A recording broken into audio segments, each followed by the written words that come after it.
Tambay.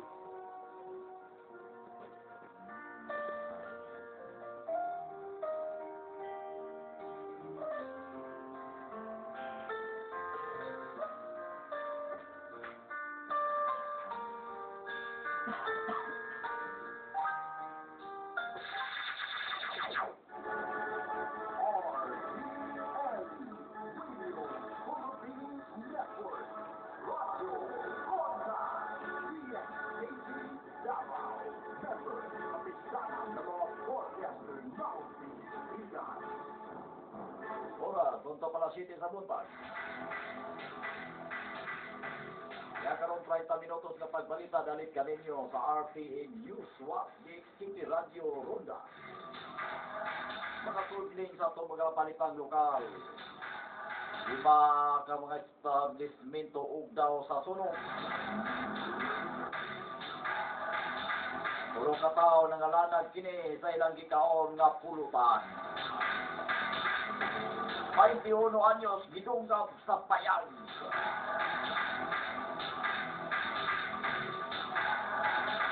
Mag-uuma girisbakan sa Kabikil. Pindor sikop kini sa pagpamaligyag druga. Event organizer gidunggab sa kainom.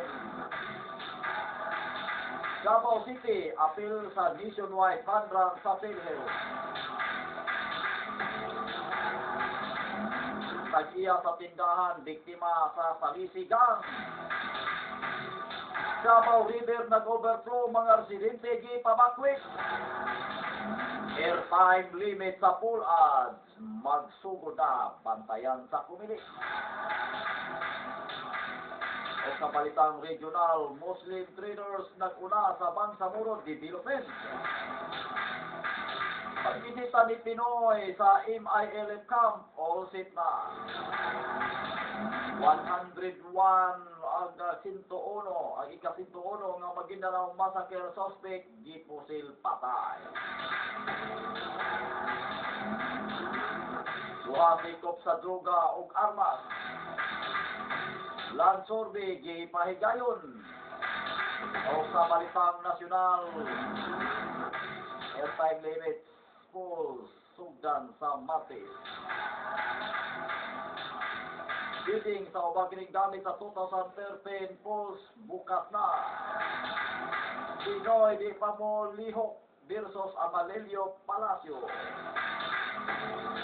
Ipasuman ang Balaod versus MNL8.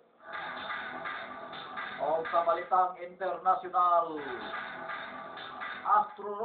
asteroid muduol sa kalibutan. 100 kabalay na daot sa 6.9 magnitude sa linog sa Colombia.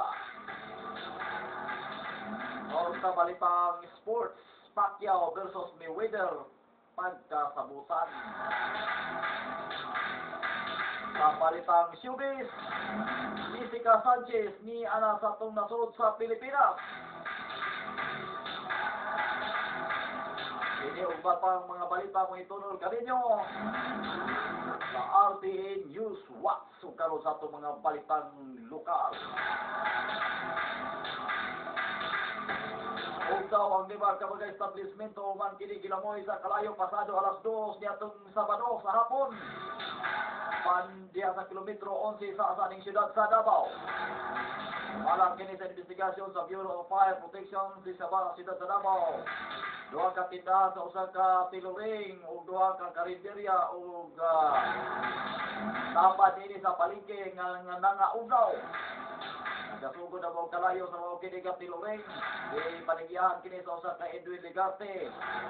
Ug kapaspas kini nga mikuyanap sa mga tapad ini nga establishmento. Electrical fault wiring nga gagi tudlo kini hinungdan sa mga gasunog. Kabat sa kamilyon ka piso sa aga gibili ka danyos kini sa inisgot aga sunog gatong ilaba ang adlaw. Ang giniklara kini sa Bureau of Fire Protection nga walay naangin nga kinabuhi diha kini miulbo abaw kalayo. Tulo ka tawo nangalanag kini silahang gipulutan. Kadayon pa nga gimonitor karon sa Digo City Hospital at tulog ka bagahigala.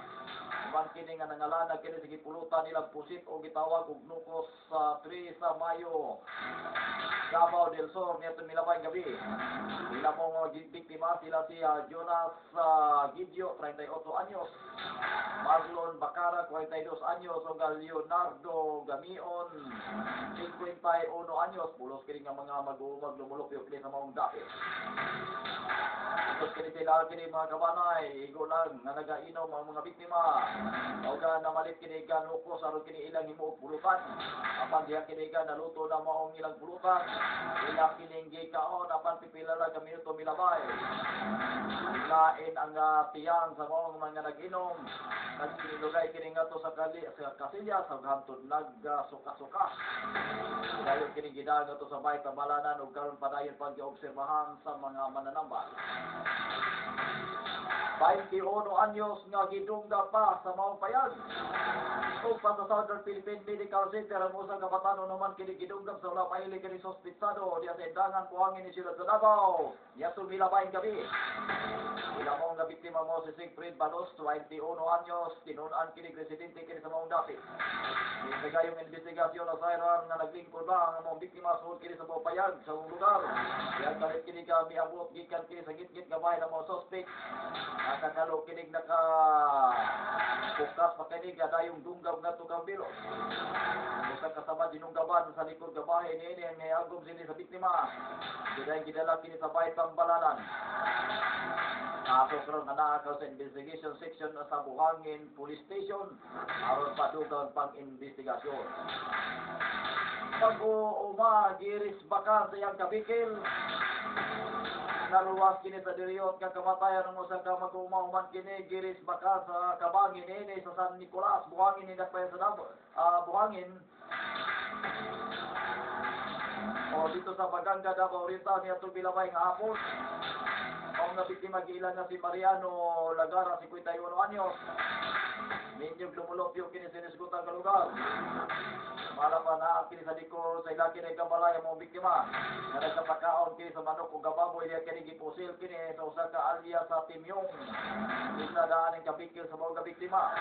Ay nalaman gani kay may go mga biktima. May nakadagan kini nakatago. Ugan nga mao nga suspect midali ikalit yung pagsiba sa wala patino nga direksyon. Ang kaso karon padayon pag-iimbestigahan sa tong kapulisan. Bindro sikop kini sa pagpamiligyang droga. Sikop ang usa ka bindro sa palengke human kini nakuha og gasyabo sa nagkapatrolya kini kapulisan sa Tana Police Station sa Purok 2 Barangay 76-A Quezon Boulevard ning siyudad sa Davao nito milabay gabi. Ilan mong dinakpan mo si Artemio Marquez sa Oclinaria, 35 anyos, minyog residente kini sa Resgota nga lugar. Mala ni Pio Tretang nga akto nila kini nakita ng mga suspect nga nitunod kini usa ka pakiti kini gasyamo. Iya kini ka istorya nga laing nga lalaki atol kini sa pag-abot nila sa mga lugar. Iya kini gi-verify sa pagtawag. Nabahin kini sa illegal nga drug trade. Nakakibat ang usa ka kauban may gala ni Oclinaria o nakuha gikan ini ka nga Oclinaria aga usa ka pakiti kini gasyamo nga gibada-bada kini ka mukabat nga to sa 1,000 ka pisos. Apa na mao nga pasangil gilimod kini sa mga sospitsado tungod kay dili iya haag mao gasyamo o naalang. Kaya sa ilaha kini ka balay sa mao kini kitabo hinungdan nga nakurap siya nga gipreso o gi-aresto kini sa mga kapulisan. Nasanpit kini ka suspect na dakpan kini kaniadto nga bulan kini sa Oktubre sa nakalabay kini ka tuig sanglit. Nakahatag kini ka temporaryo nga kagawasan sa saya ka pagkapiyansa. Kay na mong kaso karon paglapas sa Republic Act 9165 Comprehensive Dangerous Drug Act 2002. Event organizer gidunggab kini sa inumanan. So pasatambalanan ng usa ka event organizer human kini gidusla kini og payong. Aga iya kini ka mata og wala mailing nga tao sulod kini sa imnanan sa dalaga pulis ni siyudad sa Davao kagahapon sa kadlawon. Ila mong biktima nga si Adines Villamor Gutierrez, 40 anyos, ulitaw, presidente kini sa Golden Shower Street, Mintal, Dakbayan sa Davao. Sa initial nga investigasyon ni PO1 Ibas sa San Pedro Police na sayran nga nag-inom mong biktima sa Machika Resto Bar. Sa mga ka lugar, kauban ang iya kining mga higala, apan kalit lang siya giduol sa usa ka hubog na lalaki ug sa walay daghang kapangutana, giduslak og gatumoy sa payong o talidi sa payong. At iya gabata, diriyon siyang wa na magkakita. Iya lagi dahil ang mga biktima sa iya kining mga kaubanan sa San Pedro Hospital o kasagtaga karon nga naa na karon sa luwas nga kahigpa. Yulagway sa mga suspect na Hintiso Amerikano ng panagway sa buong suspect nga gitason kinig 5'9" ang gitason nakasulod kinig ka checkered gapulo og giparisan og short pants. Iimbestigahan karon sa kapulisan sa San Pedro Police Station ang naasoy paghitabo aron sayron kung kinsa tong tawo nga miduslak og talidi sa payong sa mata sa mga biktima. Davao City appeal sa nationwide fund run sa PhilHealth. Usa ang sila sa Davao ang mi-appeal kini si Pegayo kini nationwide fund run sa PhilHealth Insurance Corporation. Karong sa Pebrero 17, tuig 2013. Ilauman sa mga kabuhatan nga moabot pa kini og 90,000 ka mga partisipante sa 18 ka mga syudad kini sa nasod nga moapil kini sa mga aktibidad. Base na sa mga aktibidad ang Department of Health kung gaasa aga pinakauna kini gilusad nga simultaneous nationwide run alang kini si Pegayon nga ilang panlantaw na mahatagan og gamayo nga serbisyo panglawas ang tanan kini mga Pilipino bisan unsa nga estado kini sa kinabuhi. Ang kita nini tabang nato kini sa Philippine Children Medical Center ug Dr. Jose Pavilla Memorial Hospital isip national beneficiary samtang aga local beneficiaries nini aga Southern Philippine Medical Center Children's Cancer Center and Blood Disease Unit nga nakabase kining dinhi sa Dakbayan sa Davao. Sumala ni Dr. May Concepcion Dolindo, ang program director sa mga kining institution. Karong katuiga dunay 200 ka mga bag-o kining kaso sa kanser sa mga bata o kahalo sa tada kining mga pasyente gikan kini sa langyo mga lugar sa Davao Region. Sa tagyaw sa kining gipahibalo ang mga nagasugod na aga registration sa ila kining nabuhatan. Sa SM Ecoland Parking Lot C, magatapok ang mga partisipante o gadini usab aga starting point padulong kini sa Tulip Drive MacArthur Highway o dalang nga maa. Aga kinatasa kini distansyang daganan 18 kilometro o aduna po 600 di registration. Aga ruta nga daganon nga mo libot sa Crocodile Park o dalang nga diversyon. Sa mga bata, 3 ka kilometro aga ruta o 250 pesos aga registration. Aduna usab kini nga 5 kilometer category nga 300 registration o 500 para kini sa 10K category. Pag-iya sa tindahan, biktima kini sa salisigang. Reklamo mo sa kailangan naman kini biktima kini sa salisigang. Mismo dia sa gitindahan ini magupuwi sa Tagum City. Yato gamilabay nga hapon. Tumala ni Elizabeth Jaudan, 56 anyos. Kaduha ka mga babae ang bisulod kini sa aga tindahan o nga nakigistorya nga to kaniya.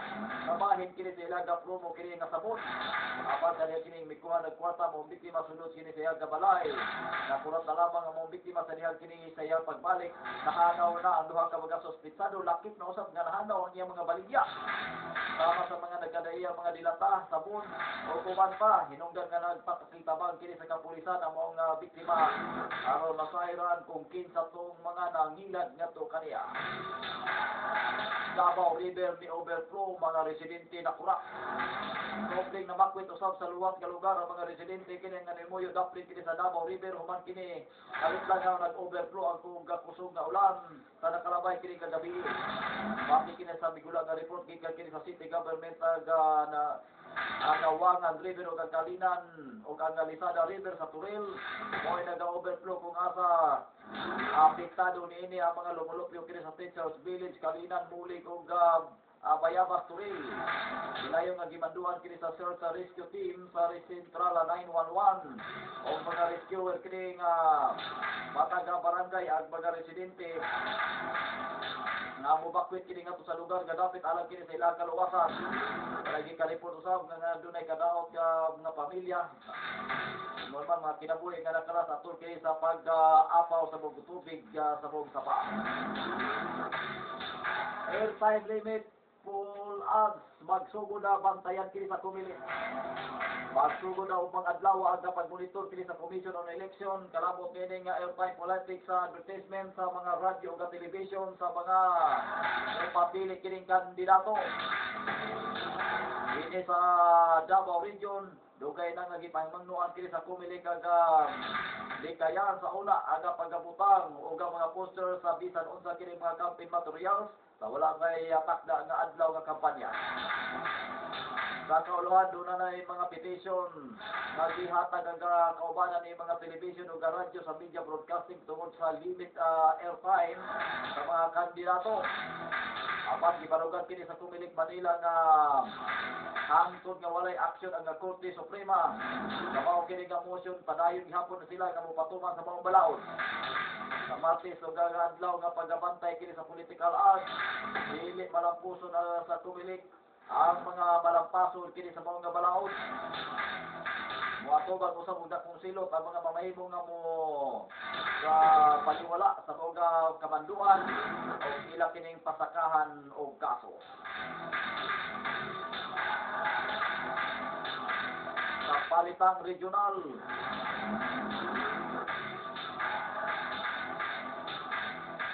sa Cotabato City gipangunahan kini mismo sa Muslim traders nga gitawag kini nila Bangsamoro Business Club.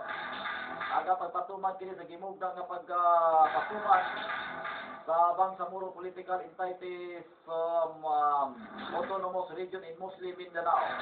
Sigo ni Ustad Umar Pasigan o kaka-ilado kini ka Muslim religious leaders sa Mindanao nagapaygayon sila og lakang nga Muslim business o hinimo sila o BBC human aga pagkapirma kini sa framework agreement kini sa Bangsamoro ni ato ka Oktubre ni atong milabay tuig. Dako ang pagtuo ni Pasigan na sincero ang gobyerno kini o aga Moro Islamic Liberation Front sa pagpatuman sa mga kaya sila gahiskutanan. Iawang usab di Pasigan ang mga business leaders kini sa ERMM na suportahan ang visa process para sa gobyerno o sa Philippines o MILF. Pagbisita ni Pinoy sa MILF camp, all set na. All set na ang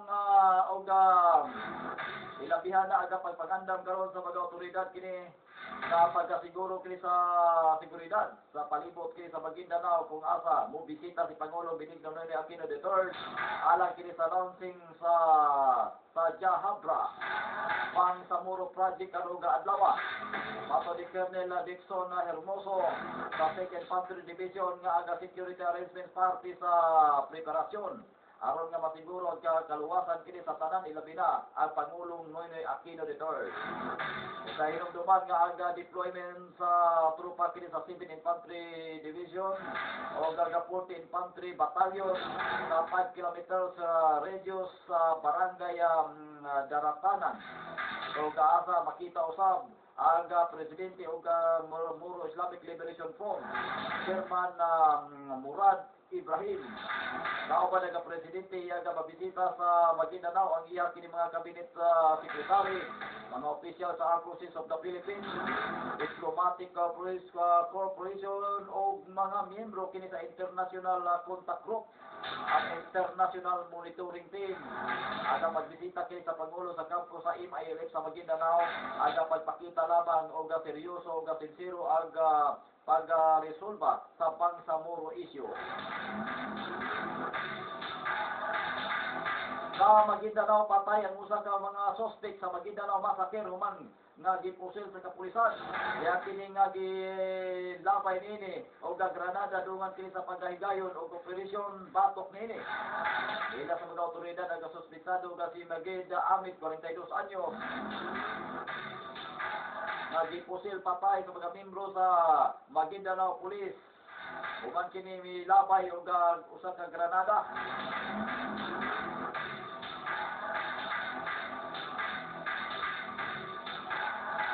Naka-report kini sa magsilbi unta og Criminal Investigation and Detection Group sa Autonomous Region and Muslim Mindanao. Nagpisyo unta kini ka warrant of arrest batok ka Amid o ka Amil sa diya kini ka kalit lamang kini ni nga gilabay mo sa Granada. Hinungdan nga napugos ang mga kapulisan sa pagpusil papay nga to sa suspect. Gidayon nga gidala kini sa Maguindanao Provincial Hospital si Amil apan gideklara kini nga dead on arrival. Na-recover usab sa mga crime scene ang Granada nga og usa kini ka 9mm ammunition. Si Amil ang ika-101 nga suspect kini nga nasikop nga duna kini kalabutan sa 2009 Maguindanao Massacre.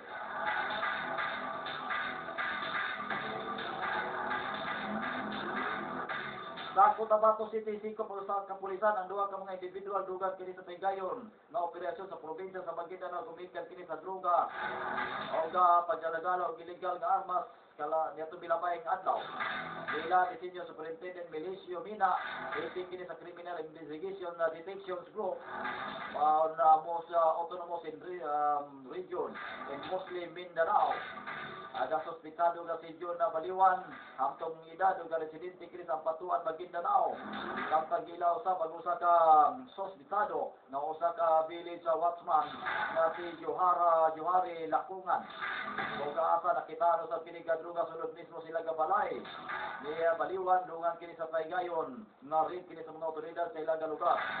Nakasikop kang Baliwan o Lakunan. Aga base kini sa warrant of arrest nga gi-issue kini gikan kini sa pagkapadala ug dili lisensyado kining armas ug droga sa ilang kining lugar. Dayon kini pa nga pagkatago kini ni Baliwan ang armas nini human kini masuta nga padulong ng mga kapulisan. Ang pagsakyas nini nga taguan ang iyang armas gumikan kay na-recover sa mga kapulisan na iyang pistola nga gitaguan nga punto 45 nga kalibre og pistola nga 9mm. Sa ka-shotgun o ammunition, caliber 20 o sa kasakit. Wano sa kini ka 20 kasakit kini nga metapinamin, hydrochloride o mas nailadan kini nga shabu. Si Lakungan aga gikustudiya karon sa CIDG Headquarters Detention Cell ug gaasa nagatubag kini ka kaso paglapas sa Republic Act 9165 ug Comprehensive Dangerous Drug Act 2002. Kapalitang nasyonal. Bidding sa mga gamit sa 2013 post bukas na. Iti pagpangandam kini alang kini sa nagkaduol na 2013 midterm election. Ibuksa na sa Commission on Election. Aga bidding alang kini sa mga gamit naging kinahanglan kini karon sa mga ahensya. Sakit sa mga supply aga gibuksan alang kini sa mga bidding at individual kini nga indelible ink. Diin lima ka mga kumpiyansa kumpanya alang kini usa kini alang kini sa mga kontrata na kantidad og 73.2 milyon. Gawas nini apil usab aga supply nga 520,000 ka buok ka thumbring fingerprint sticker na nagkantidad kini ka 12.5 milyon. 410,000 ka buok ka plastic ka security seal alang sab si ballot box na naasab sa 16.4 milyon o 10,000 ka buok ka pixel link seal na nasa kantidad nga 539,000 o kakapin na 6,000 rim na carbonless paper na nagkantidad usab kini 84 milyon. Pinoy di Pamulihok versus Amalilio Palacio nagingon. Ipahingusgan karon sa Malacañang di pagi kinahanglan nga magkahilabot si Pangulong Noynoy Aquino III sa pagkapauli kag Manuel Amalilio. Suspect kini sa amang future pyramiding scam. Kini human nga gipamugos kini sa Malaysian parliamentarian sa Pangulo Aquino nga i-pressure si Prime Minister Najib Razak aron nga mubalik sa nasod ang mga suspect. Sumala ni Deputy Presidential Spokesperson na Miguel Balpe, wa pa nila kini nakita si Pinoy nga mulihok kini sa maong kaso. Ipatuman ang Balaod versus MNLF. Ipaniguro karon sa Malacañang nga ipatuman sa gobyerno ang Balaod batok kini sa Moro Liberation na Islamic Moro National Liberation Front. May tungod kini sa pagalusan o pag-atake kini sa Abu Sayyaf group dito sa Sulu. Amo pagpangatake sa mga otoridad, di sanksyon o walay clearance gikan kini sa gobyerno, partikular na sa Pangulong Nonoy Aquino III, Commander-in-Chief kini sa AFP. Sumala ni Presidential Communication Secretary Ricky Caranggang na ipatumay sa ang mga balaod bisan kinsa man sa MNLA. Niya pa, prioridad alang nila sa karon aga kaluwasan sa mga sibilyan. Sa balitang internasyonal, asteroid muduol sa kalibutan. Ipawi karon sa National Aeronautic and Space Administration ko NASA aga kabalaka sa publiko nga nagkaduol na ang gagmay nga asteroid sa kalibutan. Ilang kini isip pa 2012 DE-14 ang nadiscovery lang ni ato ga pilabay nga tuig. Yung na kini sukod nga 150 kpm, diameter 46, sama kini gadakon sa usa ka Olympic swimming pool. Ginauman nga muduol kini sa kalibutan sa Pebrero 15 tuig 2013. Apan giklaro ni Donald Yaman sa NASA nga doon naghapoy kini nilayon nga 17,100 miles o nga 27,520 kilometers. Inundan nga di kini moigo sa unsaman nga bahin kini sa kalibutan. Wahay nga miigo aga asteroid niadto nga 1908 ngadto sa Syria o gadiin 830 square miles aga naapektuhan. 100 kabalay na daot kini sa 6.9 magnitude nga linog. Dito sa Colombia samdan ang 8 ka mga tawo man kini naigo o magnitude 6.9 nga linog. Ato sa southeastern na Colombia niadto nga Domingo sa buntag. Ato kini sa US Geological Survey nakita ang sentro kini sa linog sa unom ka mga sa unom ka milya. Ato sa bagatan ug kasadpan nga bahin kini sa Pasto nga duol kini sa Ecuador border. O gaduna kini gilawon nga 80 milya. Ipon niya usap sa report kini sa 100 ka mga balay aga naguba. Tamo kini ka kusog galinog luyong padayon. Gihapon ang ilang kini nga gi-assess nga kadaot kini sa linog. Sa palitang sports, Pacquiao Mayweather pagkasabutan tungod sa pagkabalibad ni Juan Manuel Marquez nga sukli nga magbangga si Manny Pacquiao sa ikalimang higayon subling gibuhi usab aga posibleng negosyasyon Pacquiao Mayweather fight. Iangko sa uyuan sa American undefeated boxer nga si J.P. Mayweather nga usa na usab ka lehitimo kining opsyon nga nasa mo nga gikaisgutan nga panagsangka. Igo ni trainer Floyd Mayweather sa trainer ni Floyd Mayweather Jr.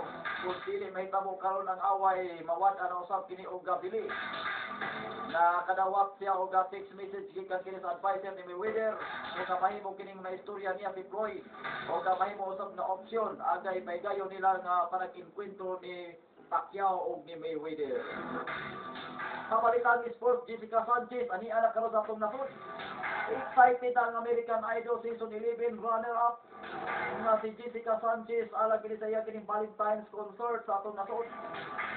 Alas 6 sa buntag kagahapon nitong pa sa Ninoy Aquino International Airport Terminal 2 agang gisakyan sa Philippine Airlines flight PR-103 sa Philippine American singer.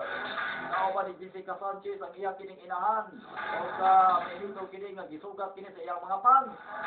Pato sa Phil-Am singer aduna siya giandam nga Filipino songs. Kaya kini ka concert kay paygayon kini sa Pebrero 14 sa Araneta Coliseum. Dugang pa ni Jessica nga mahimo kining date niini ang araw ng mga puso ang iyang mga Filipino fans. Ining adlaw nagpahigayon fans day si Jessica sa SM North Edsa sa Skydome o storytelling session sa usa ka tulungaan sa mga bata. O katong 30 minutos nga pagbalita dalit kaninyo sa RTN News Swap Dik City Radio Ronda. Ako kininyong tigbalita Romel Pastoral mayong buntag.